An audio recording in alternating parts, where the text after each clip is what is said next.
Pillow Book Back to Chaos in a Dream. Also known as Pillow Book Extra. By Tangqi Gongzi. English translations from eladzumpai.wixsite.com. Home blog categories. Back to Chaos in a Dream. Chapter 5. The heavenly Jade Sea was a mystical place. Since the stone palace was built 100,000 years ago, and the entire area of the heavenly Jade Sea subsumed under Donghua's name, becoming the Emperor Lord's private territory, it had always maintained its present appearance. Over the last 100,000 years, great changes were seen in the evanescent passage of time superscript 1, and the 5 races have redrawn their borders several times. Yet the grass and the trees, every pavilion, and every terrace within the heavenly Jade Sea continued to bask in its old self, remaining unchanging. For a period of time, the steward of the heavenly Jade Sea, immortal Fei Wei, envied his fellow steward, Feng Xing, who worked by goddess Xiao Wan's side. This was because Feng Xing lived on Zhongwei Mountain. Goddess Xiaowan loved to create formations and garden landscapes, so Zhongwei Mountain was practically redecorated annually, changing its appearance year after year. Fei Wei admired Feng Xing as he could live in a new home every year. He was so cut by his envy that he indirectly asked Di Jun several times when the heavenly Jade Sea could be given a facelift. Di Jun bluntly dismissed his idea by saying he was not inclined to spare any effort on this matter. After facing the heavenly Jade Sea's landscape of wide open spaces and natural carvings for the past 100,000 years, Fei Wei believed he would never live to see the day its layout would change. But this was how that miraculous event unfolded. He had only gone out for 4 to 5 days to deliver a letter. On his return, however, he noticed that the place that Di Jun referred to as a garden, which he personally called a wild forest, had really been turned into what the secular world would meaningfully understand as a garden. There were beds of beautiful flowers, winding and looping verandas, a rock mountain carved by heavenly tradesmen, and an elegant, beautifully refined small lotus pond in the garden. It was closely comparable to the garden at Zhongwei Mountain he had once so painfully envied. Fei Wei called out to Bai Gun Gun, who was flying his kite in the garden, and asked him what was going on. Bai Gun Gun enjoyed enlightening others, so he put away his kite. This was how it went, he said as he helped Fei Wei dispel his doubts. 4 days ago, while Mother was having a casual conversation with Father Lord, she started talking about the little patch of forest that was originally in this spot. Mother said she didn't like that little forest, and preferred the garden that was constructed later on this territory based on her designs, saying that the garden had carved mountains, and streams, a lotus pond and a vegetable garden. So it was both useful and nice to look at. He gestured for a moment. As she spoke, Mother drew a picture for Father Lord to see. Father Lord looked at the drawing, and disliked it, saying Mother has no taste, and remarked that this type of ordinary garden could not compare to the natural charm of that patch of lush forest. After that, he chopped down that patch of lush forest, and created this garden as specified by Mother's drawings. Fei Wei was silent for a while. Young master, the details you mentioned at the beginning, and the content behind after that seemed to be a little disjointed. As Gun Gun had not fared too well in composition class, he was especially sensitive about his grammar. So he widened his eyes. Ah, is that true? So what can I do? Do you need me to repeat what I have said? How should I repeat it? There is no need to do so. Fei Wei stroked Gun Gun on his head, "This isn't young master's problem, this is Di Jun's problem." Di Jun most definitely had a problem. In Fei Wei's opinion, Di Jun was actually an immutable god, and could even be considered a little bland. Hence, he had always been easy to serve. But recently, Di Jun wasn't that easy to serve anymore. For example, Di Jun was no longer the kind of person who could continuously eat the same item on the menu for the next 10 years. Di Jun had never once walked into the kitchen to fix his menu over the last 100,000 years. But recently he had nothing else to do but to ask Fei Wei what he had planned for the next meal, even going as far as to discuss the menu in detail. He was a straight man superscript too, so how would he know anything about cooking? In the past, Di Jun had never raised an objection about the food, it was always just plain stir-frying this or that. But lately, he not only started ordering dishes, but actually demanded for better condiments. Besides, Di Jun did have a good taste in clothing.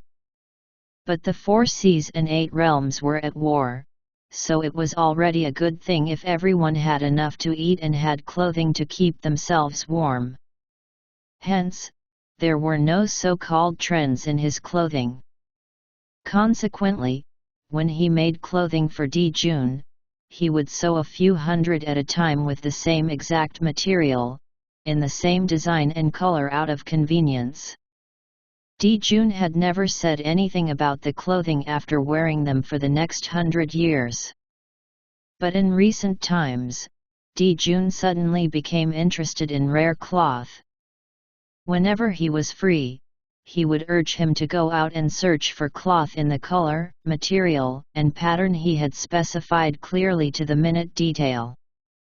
In the first 7 days of confronting the new changes in Di Jun, Fei Wei could not make any sense of it. He thought that Di Jun had fallen under nefarious influences. On the 8th day, he took the place of the 2 little immortal children, who had eaten too much fruit and upset their stomachs, to serve Di Jun and Miss Xiao Bai at lunch.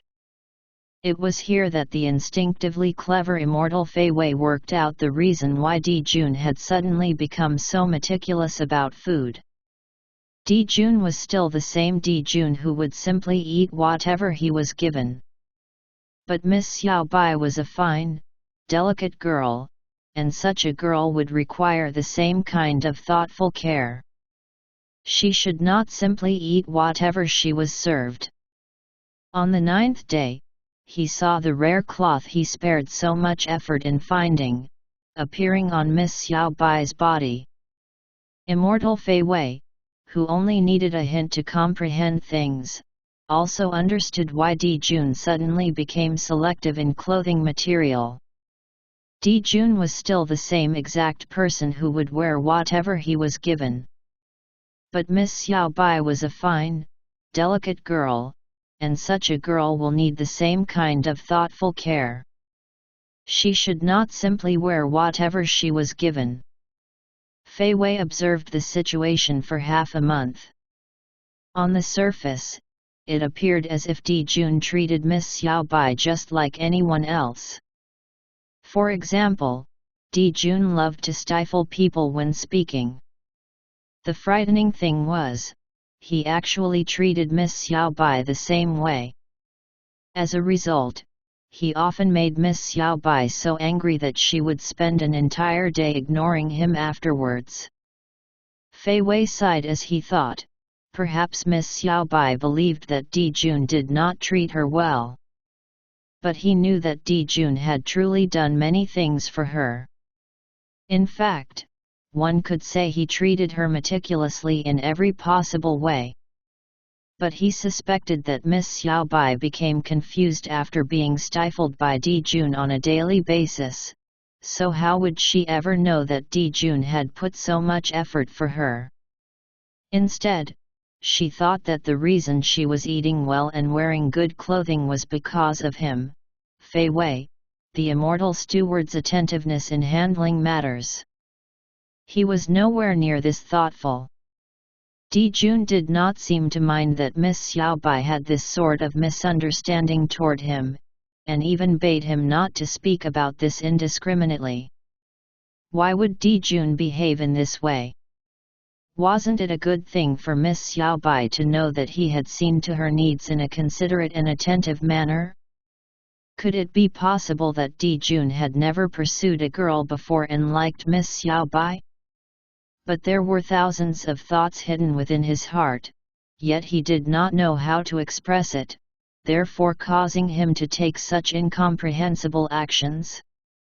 After continuing to observe their whole family for another half a month, Fei Wei felt that he was not wrong. There was no doubt that he was a clever and quick-witted imp. But he had no courage to seek confirmation from Dijun about whether he was such an imp, and if he was right about his unfathomable inner world. Time flashed by and 3 months had passed. A major event broke out on heaven and earth during those 3 months. As the elders of the god race were unable to invite Dijun out of the heavenly Jade Sea, they had a discussion. They eventually decided to let High God Hozhen temporarily substitute as the Master of Gods. But they were also afraid that High God Fuying would not give in and incite internal strife. Hence, they bestowed the entire territory of the Northern Realm to immortal Lord Fuying, allowing him to live a carefree life as an honored god, free from the control of 9 heavens. The elders believed that the way they had dealt with this matter covered all bases. Although Fuying controlled an imposing army, he did not have the comparatively larger army that High God Hozhen had, when combined with the army under the control of the elders. If it came down to a real fight, he may not necessarily win. It was not as if they did not give him an honorable way out. They had already allowed him to build a personal fiefdom in the northern realms. A level-headed person who saw things clearly ought to accept this as a way out of the situation. He should not insist on inciting internal strife, setting himself against them, and take on the burden of fighting a war. The elders were not without justification in their considerations. But they did not anticipate that Fuying would be a person with great ambition who would stubbornly enjoy challenging difficult problems. However, he did initially carry his grievances with him as he headed to the northern realms. But once he got there, he conveniently made contact with the ghost and monster races, promising them great innumerable benefits in return for their alliance. It wasn't long before the 3 factions combined their strength and formed a large allied army. They attacked the 9 heavens with the desire to eliminate the elders, and deposing Hozhen. This would allow Fuying to control the 8 realms, thus becoming the next king of the gods. Hozhen and the elders urgently deployed their troops and dispatched their generals to the front line to repel the enemies. The 2 armies battled for many days and were deadlocked in a stalemate at Fei Shui. The gods were in a state of anxiety, not knowing which direction this war was heading. For this reason, High God Zhayan visited the heavenly Jade Sea twice. Not long after, High God Hozhen also arrived at the heavenly Jade Sea. After that, the group of elders also appeared one after another at the heavenly Jade Sea. High God Hozhen and the entire group of elders waited at the main entrance of the heavenly Jade Sea for 7 days before Dijun finally loosened his stance. He agreed to leave seclusion, temporarily assuming the position of the King of Gods, and taking command of the great army of gods to fight the tri-forces of Fuying, the ghost, and the monster races. As Dijun became busier with important matters, he naturally began to see Fengju and Gun Gun less. Their family of 3 had previously taken all 3 meals together. But now, it would be considered a good thing if they were able to eat together for one meal. Fei Wei initially thought that Miss Xiaobai would not be used to it. But unexpectedly, Miss Xiaobai was a very sensible girl even at a young age. Knowing that Di Jun was busy with official business, she did not disturb him on her own accord. She would simply find something to entertain herself, and would have fun doing so. While Di Jun was busy, Miss Xiaobai took little Gun Gun along to visit all the surrounding areas of the heavenly Jade Sea. They even took time out to make a trip to Qingqiu, taking a few peeks at Fox King, Baizhi, and Fox Queen, Ningchong from afar. On this day, she was mulling over whether to bring Gun Gun to Zhongwei Mountain to explore. Fei Wei naturally had to consult Di Jun for further instructions regarding this matter, as Zhongwei Mountain wasn't like Qingqiu, where they could go and return in a day. The distance between Zhongwei Mountain and the heavenly Jade Sea was 108,000 li. With their current cultivation, it would take them no less than 3 to 4 days to return. Di Jun was right in the middle of organizing a scroll of formation charts in his study. He raised his head and looked at Fei Wei after hearing about the matter. Why was she thinking about going to Zhongwei Mountain? Fei Wei honestly replied, Miss Xiaobai said that girls from her era had always idolized goddess Xiaowan. So she would like to pay a visit to admire Xiaowan's former residence. Di Jun pondered for a moment. Oh, that's a good thing, he replied, nodding his head. Fei Wei felt that Di Jun was possibly worried about Miss Xiaobai's long journey and expressed his loyalty at once. Your Imperial Lordship, you may set your heart at ease.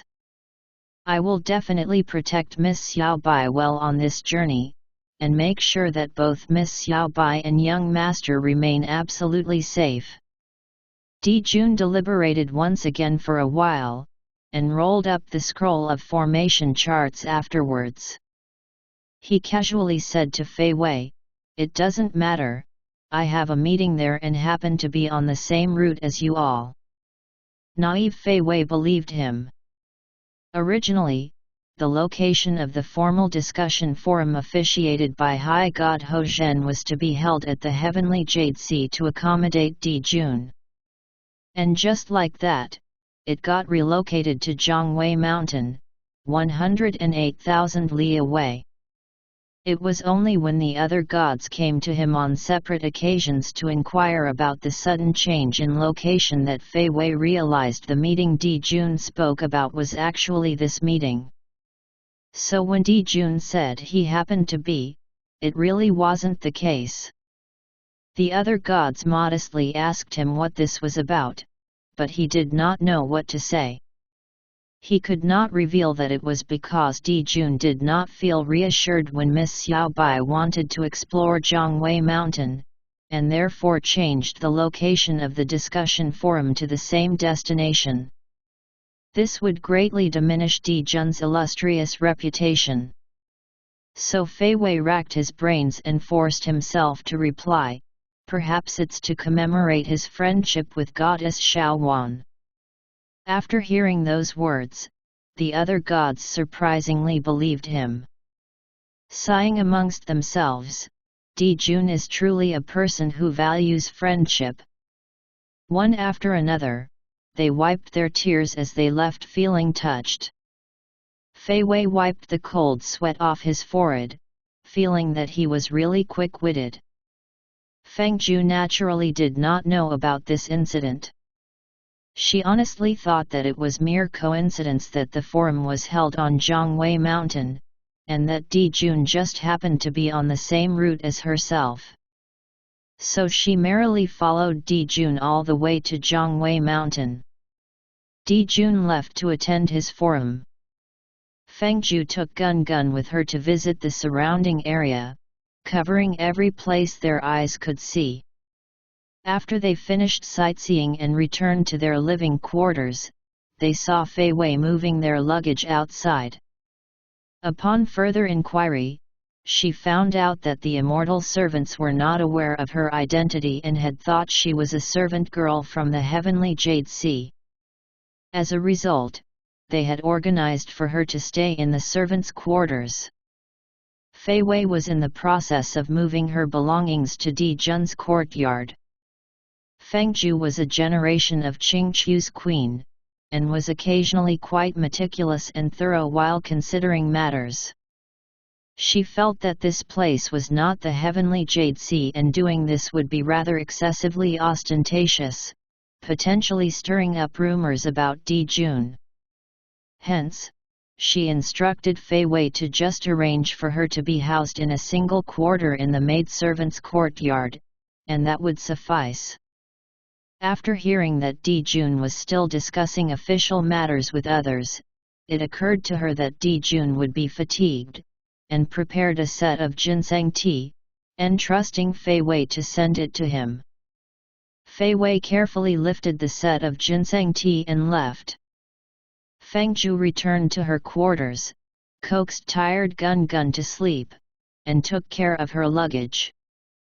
As she was unpacking, she suddenly realized that Di Jun had only brought Fei Wei along for this journey. However, Fei Wei had occupied himself with her and Gun Gun since they arrived, so she was afraid that he might not have had the chance to help Di Jun unpack his luggage. When she was at Tai Chen Palace, if Di Jun wanted to attend the Buddhist assembly at the Western Brahma realms, she had always busied herself with helping him pack his luggage.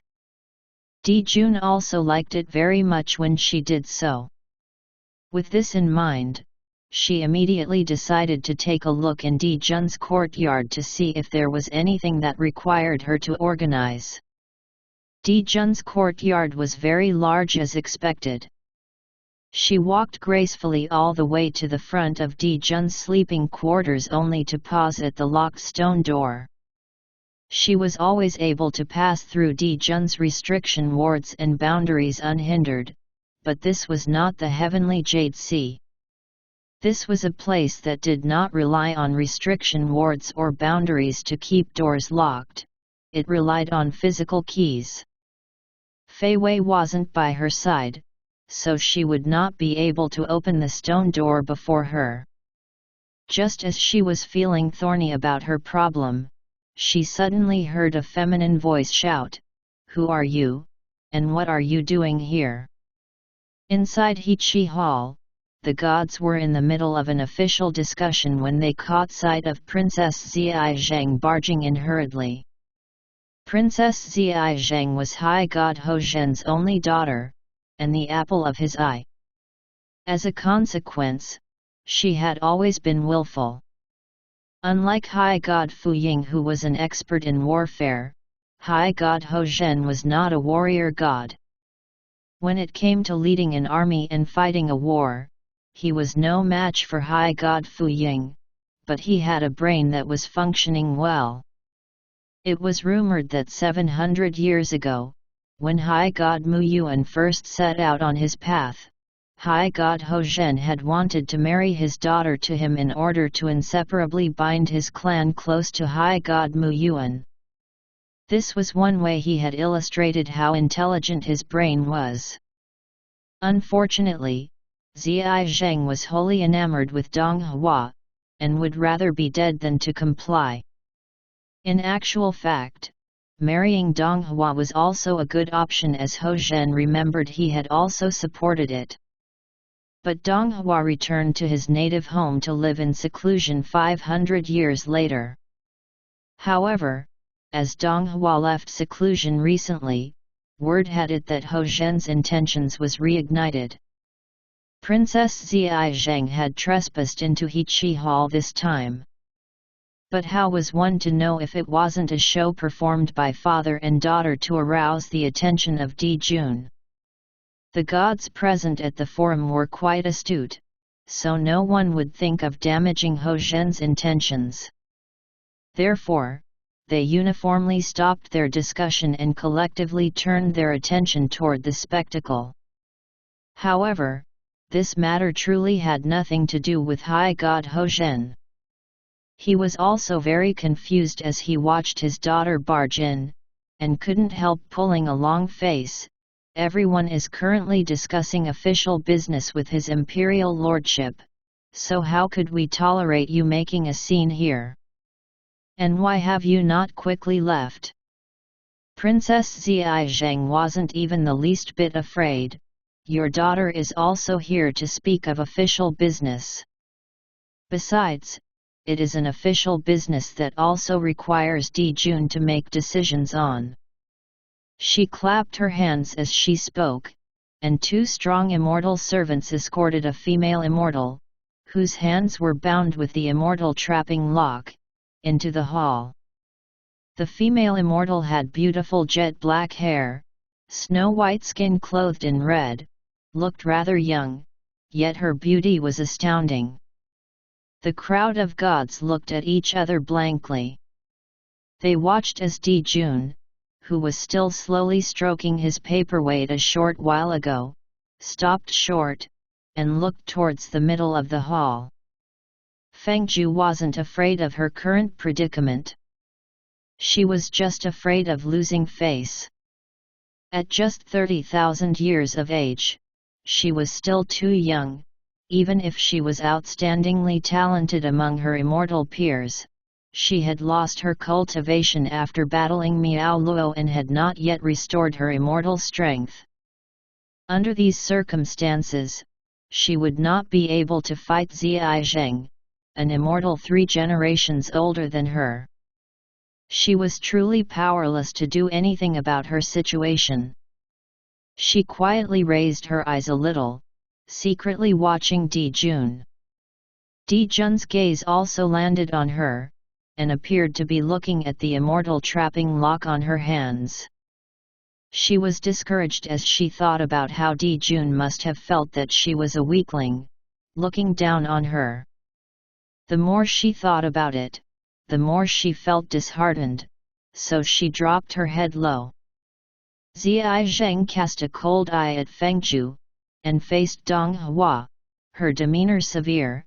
I saw this girl behaving surreptitiously outside Dijun's sleeping quarters, her manner suspicious, so I moved forward to question her. She unexpectedly said that she is your personal maidservant, so that was why she made an appearance there. Zhang softly jeered. Everyone in the 4 seas and 8 realms is aware that Dijun has never kept a beautiful personal maidservant by his side. She must have been a spy sent by Fu Ying, so I captured her here for Dijun to administer justice. Fengju had no choice but to defend herself. Let's just assume I have elevated my status by calling myself Dijun's personal maidservant. But I am really a servant girl from the heavenly Jade Sea. She glanced at Dijun as she spoke, and thought she was smart enough to come up with a perfect explanation that would not accentuate the problem. If Dijun could cooperate with a nod, this matter would be resolved, and it would no longer veer off course. But unexpectedly, Dijun really veered off course.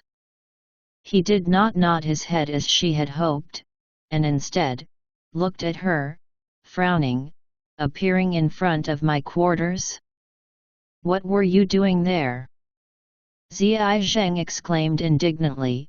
She must have gone there to scout for some classified information. I really did not. Fengju shook her head quickly, silently hating Dijun for not coordinating with her. She couldn't refrain from emphasizing that her identity was that of a personal maidservant once again, because I am an attending maidservant.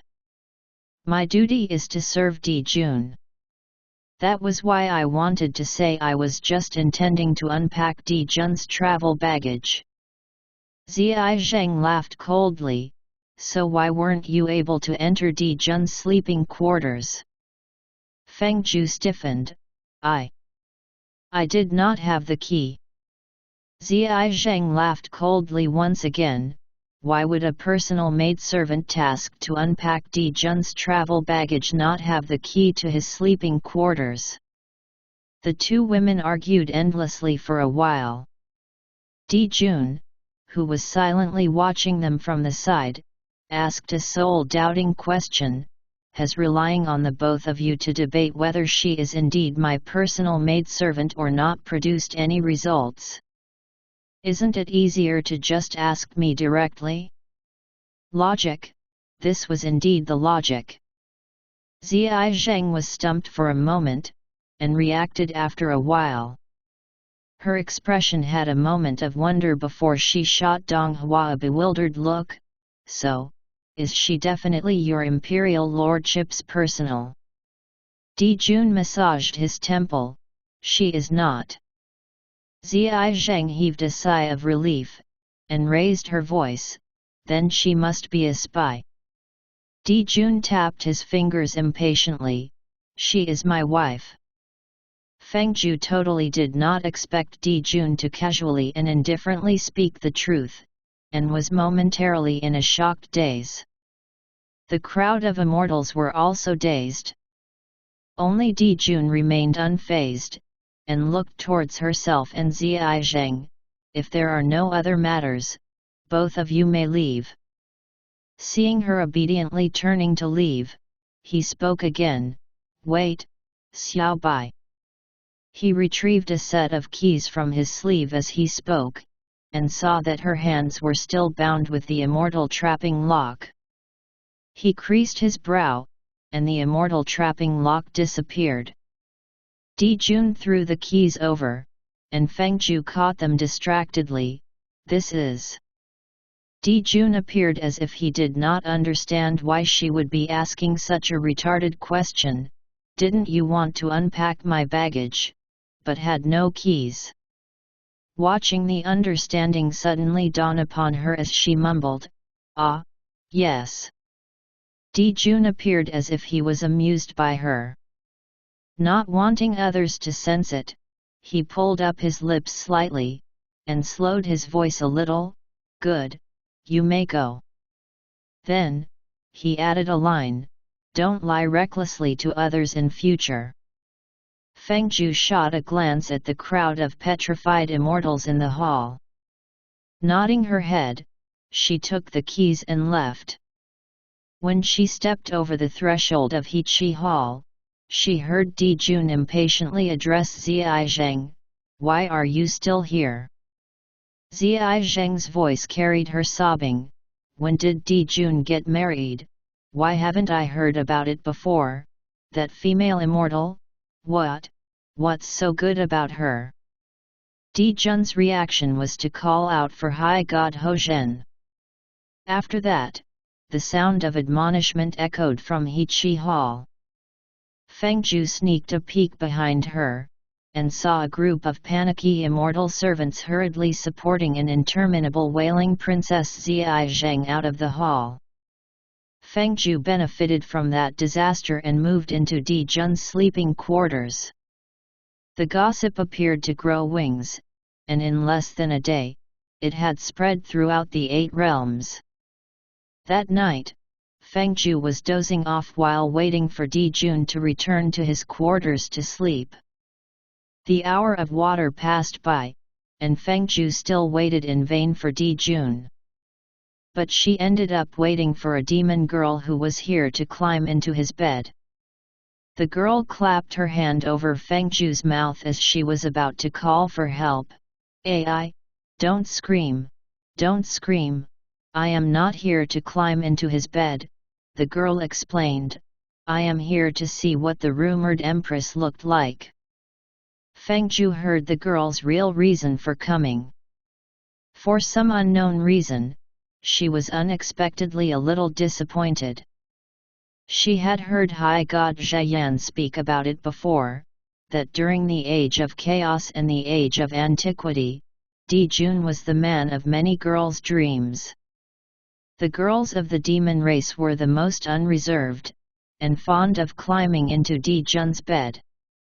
She had never seen such a setting, and was a little curious.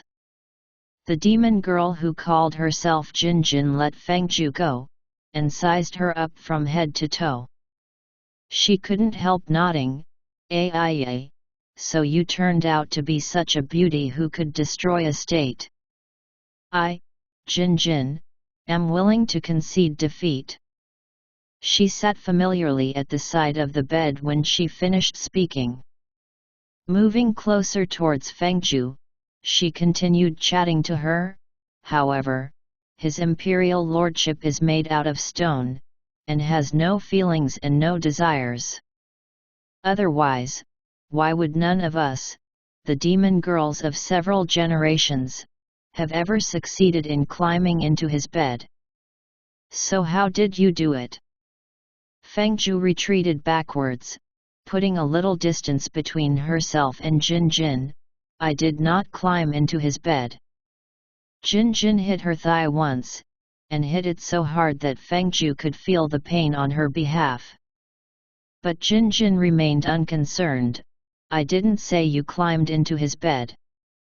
It is like this, we were only interested in sleeping with Dijun, you see. Just a one-night stand, but we weren't successful. Yet you went as far as to get his imperial lordship to marry you. The difficulty of this exercise is much greater than just simply sleeping with him. That was why I became curious. How did you accomplish this after all? Fengju had always been muddle-headed about the reasons why Dijun had fallen in love with her. She had a magnanimous heart in the past, and felt that it didn't matter why he did. Dijun loved her, so she had already obtained a windfall. Getting to the root of it didn't mean anything to her. When asked at that moment, she was somewhat vague, and shared her experience with Jinjin uncertainly. It is possibly because I am a fox and stayed by his side as a pet for several hundred years. He found out later, and was a little touched. That was why he decided to try a relationship with me. After she finished speaking, she thought about it and felt that this reason was so believable that even she herself was convinced by it.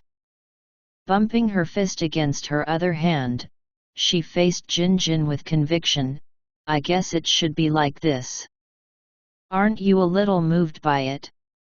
Jinjin wasn't moved by it, and gave her a simplified summary of what happened. That is to say, you chased Dijun for several hundred years but did not get to sleep with him. Yet you didn't give up, and continued chasing him, which resulted in him being moved by you. Jinjin gave out a shocked sigh, and directed a thumbs up toward her. You still hadn't given up after several hundred years of failing to sleep with him. If that's the case, then you are really amazing, and a person worthy of being his empress. Fengju didn't know what to say for a moment. She covered her mouth, coughing lightly. We, the god race, aren't too concerned if we get to sleep with someone or not. We just prefer to care about whether we can capture someone's heart, and let the other person truly love us. Jinjin's line of thinking was comparatively different from others, and would relate everything to whether one could sleep with someone or not. She had a look of amazement on her face, and gave Fengju another summary. So what you meant was, you still have not slept with Dijun up till now? Fengju stayed silent for a while. I have already slept with him. The expression on Jinjin was as expected, and she curiously asked, so what was sleeping with Dijun like? Fengju glared at Jinjin. Why are you asking about this? Jinjin hurriedly gestured with her hands. Don't misunderstand me, I don't have any other motives. It's because you are the only person that has slept with Dijun in all of the 8 realms, so I was just asking in passing. She paused when she spoke of this point, and slowly raised her brows. It couldn't be because your son and all was just a rumor, and you really haven't slept with Dijun. She looked at Fengju with a face full of pity, her tone sighing, "Ah, you cannot be blamed for this. After all, Dijun is an immortal made of stone." This undoubtedly aroused Fengju's competitive spirit. "I have truly slept with him before." She earnestly turned toward Jinjin. "He is passable." Jinjin's face was full of doubt. Fengju grew serious. "It's true, he is passable." Jinjin nodded her head. "Passable." Jinjin was a hothead, however, and stopping her was impossible. So she continued asking, "What does passable mean?" The door opened at this moment, and Dijun stood silently by the doorway. Fengju and Jinjin looked at each other in shock. Jinjin was the first to react. She jumped up with a smiling face.